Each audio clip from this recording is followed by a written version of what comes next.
Jadi ada satu sebelum Mas Roy saya mention bahwa di publik ini seolah-olah Mas Roy menyerah, ya. Dr. Tifa menyerah. Wujud dari penyerahan itu minta SP3.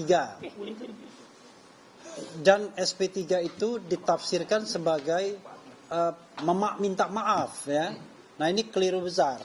Yang kami lakukan ini sebagai lawyers adalah bagaimana membela klien kami sejak awal. Dari dilaporkan sampai kemudian mau P21 ini. Jadi kami membela dan berargumentasi berdasarkan hukum yang ada bahwa kasus ini tidak layak ditindaklanjuti. Karena itu harus dihentikan. Harus di stop karena sudah melanggar hukum. Kami bukan meminta tapi mendesak. Demi hukum kasus ini harus segera dihentikan. Ada yang mengatakan, loh kalau memang merasa kuat, kenapa dihentikan? Saya bilang ini orang bodoh yang mengatakan demikian. Berpikir nggak kasusnya ini kasus pidana? Kalau lanjut ke persidangan, Mas Roy akan pakai rompi orange dan mungkin ditahan. Jadi kalau ada yang mau mendorong Mas Roy pakai rompi orange dan ditahan, itu orang bodoh pastinya, ya. Jadi apa yang ingin kami lakukan? Menunjukkan bahwa from the beginning bahwa penersangkaan sebelumnya pelaporan itu tidak layak bagi kasus-kasus dalam dimensi konstitusional dan hak asasi manusia ini. Tapi bagaimana pembuktiannya dengan ijazah Jokowi? Banyak forum untuk membuktikannya, baik on court maupun out of the court. Jadi ke KPU kita bisa membuktikan, ke Petun kita bisa membuktikan, gugatan perdata kita membuktikan, ke Bareskrim ada tim pemburu ijazah palsu. Rizal Fadila sudah ke Bareskrim lagi untuk membuktikan secara genuine apakah ijazah Jokowi palsu atau tidak.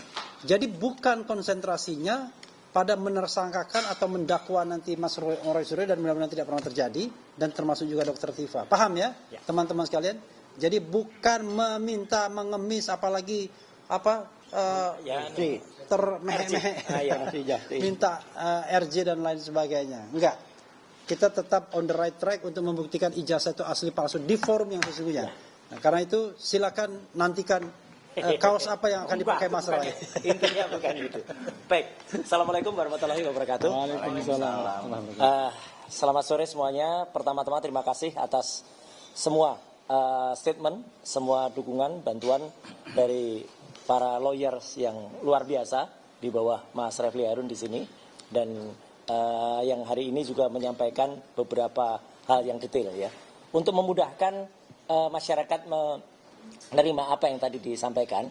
Saya akan sedikit meresum sedikit apa yang dilakukan semuanya. Pertama-tama yang tadi terakhir diterangkan oleh Pak Al-Katiri dan juga Pak Ramdan adalah perjalanan ketika saya dan Dr. Tifa itu mengajukan permohonan kepada Komisi Informasi Pusat DKI Jakarta, ya, Komisi Informasi DKI Jakarta, dan sudah muncul yang namanya Akta Registrasi Sengketa. Nanti secara detail akan saya broadcast, ya, Akta Registrasi Sengketa dengan nomor 022-5-KIP DKI tanda hubung PS 2026. Ya, ini intinya adalah yang mengajukan dua orang, saya dan Dr. Tifausia Tiasuma. Untuk yang teradu adalah Kepolisian Daerah Metro Jaya selaku termohon. Intinya kami minta daftar dari barang-barang bukti yang ada. Karena selama ini yang diterima itu adalah daftar yang dihitamkan. Daftarnya saja dihitamkan, apalagi isinya. Maka kami minta daftar untuk bisa kami ketahui. Kenapa itu penting? Ini sangat berhubungan dengan statement Dr. Tifa di tempat ini kemarin, ya. Jadi ini sekaligus menegaskan kita ini semua sama, ya, baik tim TPDT, Troya, Tokham, maupun juga tim dari teman-teman sebelah, ya, timnya Pak Kosinudin. Semua gerakannya adalah sama, hanya tempatnya saja yang berbeda. Dr. Tifa kemarin mengatakan yang kita pentingkan adalah 3C. Nah, sekarang saya terangkan apa itu 3C. 3C yang pertama adalah clean dokumen. Jadi apa? Yang nanti kita butuhkan adalah dokumen yang benar-benar bersih. Dokumen yang bukan dokumen yang asal diunggah. Selama ini kita percaya begitu saja bahwa dokumen yang diunggah adalah dokumen milik Dian Sandi. Meskipun Dian Sandi akhirnya meminta maaf kepada yang Dian Sandi. Sorry. Nah ini, ketika Dian Sandi mengatakan itu milik Joko Widodo, tapi sebenarnya file ini hanya 76 kilobyte. 76 kilobyte inilah yang akhirnya menjadi masalah antara peneliti muda yang luar biasa berbakat, topi merah, dengan salah seorang yang dulu pernah menjadi bagian dari kita tapi kini sudah membelot dan menjadi pengkhianat, yaitu Dr. Eng Rismond Hasyolan Sianipar M. Eng. Ya, harus begitu cara ngucapinnya. Soalnya dia minta disebut namanya secara jelas. Kalau duit si Omon atau zombie marah, ya udah Dr. Eng. Ya. Nah itu. Kenapa? Kemudian Dr. Eng tadi bisa menampilkan yang namanya emboss. Gak mungkin. Topi merah sudah menjelaskan dengan sangat detail, ya, bahwa file sebesar hanya 76 kilobyte itu, kalau dibesarkan, itu pecah. Logikanya sederhana. Teman-teman dapat WA, gambar di WA yang ukurannya hanya di bawah 100 kilobyte, coba dicetak poster atau dicetak spanduk, pecah.